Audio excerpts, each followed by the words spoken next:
इल्म फलसफा की जब बात की जाए तो ये बहस मशहूर फलसफी सुकरात के जिक्र के बगैर नामुकम्मल सी लगती है। सुकरात वही अजीम फलसफी गुजरा है जिसने खुद अपने हाथों से जहर का जाम पी कर जान दे दी थी। सुकरात ना सिर्फ एक आला पाए का फलसफी था बल्कि वो एक इंतहाई आला दर्जे का उस्ताद भी था।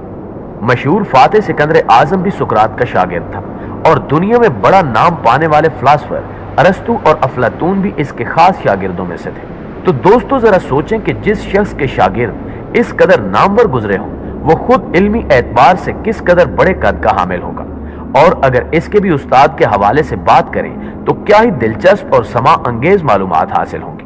आज की इस वीडियो में हम बात करेंगे सुकरात के उस्ताद की। तो आपको बताते हैं कि सुकरात का उस्ताद कोई माहिर यूनानी फलसफी नहीं बल्कि एक औरत थी, और औरत भी वो जो अपने वक्त की मशहूर पेशावर बदकार औरत थी।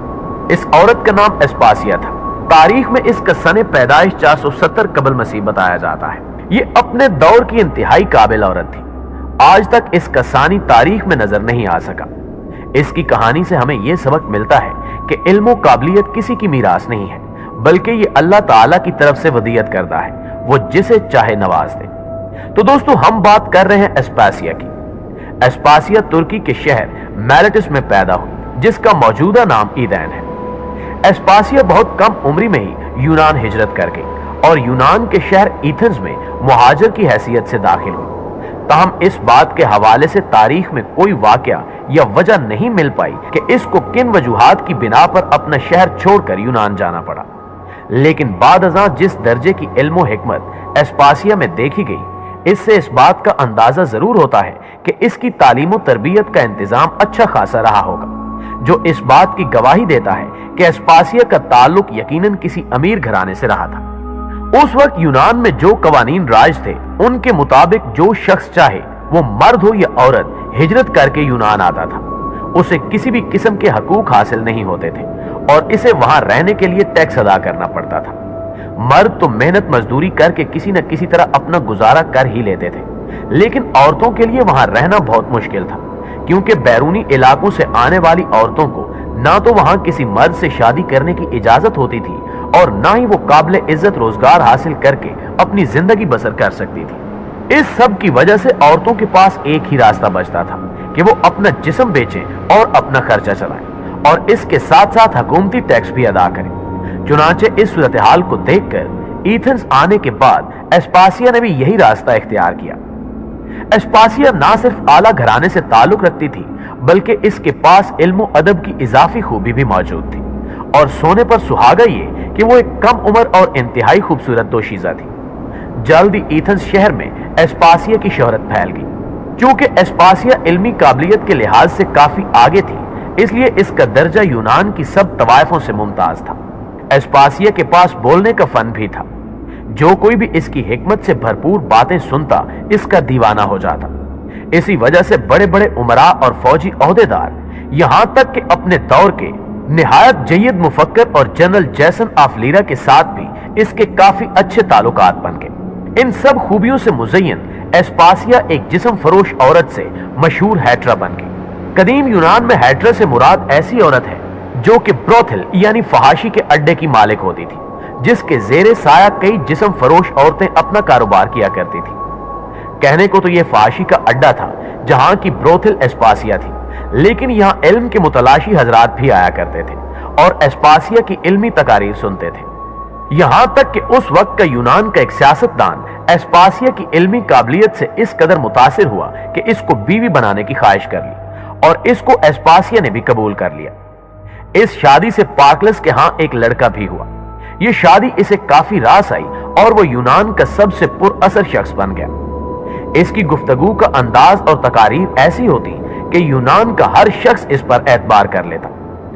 तारीखदानों के मुताबिक इसकी इस तरक्की का सेहरा एस्पासिया को ही जाता है, क्योंकि एस्पासिया ही पार्कलस को तकरीरें लिख कर दिया करती थी। एस्पासिया का घर उस वक्त का एक तालीमी और तदरीसी इदारा बन चुका था।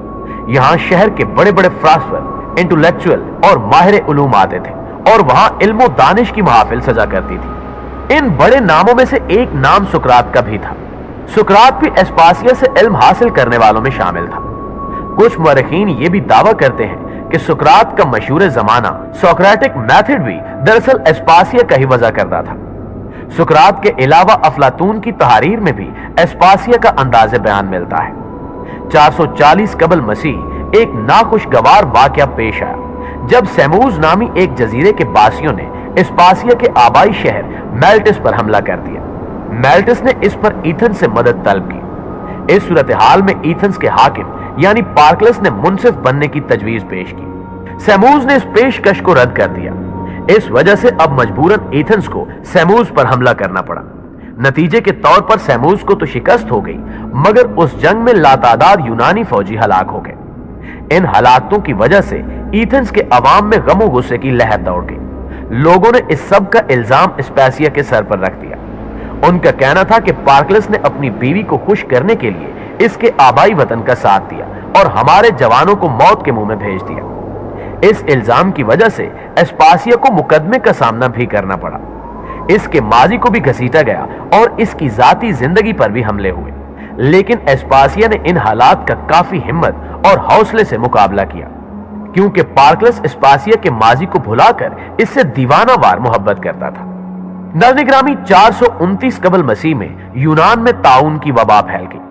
اس وبا کی نظر پارکلس کی بہن اور اس کی پہلی بیوی سے ہونے والے 2 بیٹے بھی ہو گئے۔ پارکلس کو اپنی بہن اور بچوں سے اس قدر پیار تھا کہ اس واقعے کے بعد وہ بھی چند روز میں ہی جہان فانی سے کوچ کر گیا۔ پارکلس کے مرنے کے بعد اسپاسیہ کو جس شخص نے دوبارہ سہارا دیا وہ اس وقت کا مشہور جنرل اور ڈیموکریٹک لیڈر تھا جس کا نام لیسکلیس تھا۔ اسپاسیہ نے اب اس کے ساتھ رہنا شروع کر دیا۔ اسپاسیہ نے اپنی علم و دانش کا استعمال کر کے اس کو یونان کا سب سے بڑا مفکر بنا دیا، لیکن شومی قسمت کہ لیسکلیس کی موت بھی کچھ عرصے بعد ایک جنگ میں واقع ہو گئی۔ اس کی موت کے بعد اسپاسیہ کا تاریخ میں کوئی ذکر نہیں ملتا۔ دوستو، کچھ تاریخ دان کہتے ہیں کہ کافی عرصہ وہ اپنے بیٹے کے ساتھ ہی زندہ رہی، مگر جب 399 قبل مسیح میں سقراط نے زہر پیا تو اس وقت اس کا کوئی ذکر نہیں ملتا۔ اس وجہ سے اس بات کا قوی امکان ہے کہ اس کی موت 400 قبل مسیح کے آس پاس ہوئی۔ بلا شبہ اسپاسیہ اپنے دور کی بہت بڑی فکر و دانش والی خاتون تھی، جس کے شاگردوں میں سقراط، زینفون اور لائکلس جیسے عظیم مفکر شامل رہے۔ ناظرین گرامی، اسپاسیہ کی زندگی سے ہمیں یہ سبق ملتا ہے کہ علم بڑی بڑی یونیورسٹیوں اور انگلش میڈیم سکولوں کا محتاج نہیں، بلکہ اس کی پیاس سقراط جیسے مفکر اور لائکلس جیسے مقرر کو اسپاسیہ جیسی طوائف کے کعبہ خانے تک لے جاتی ہے اور انہیں سیراب کر دیتی ہے۔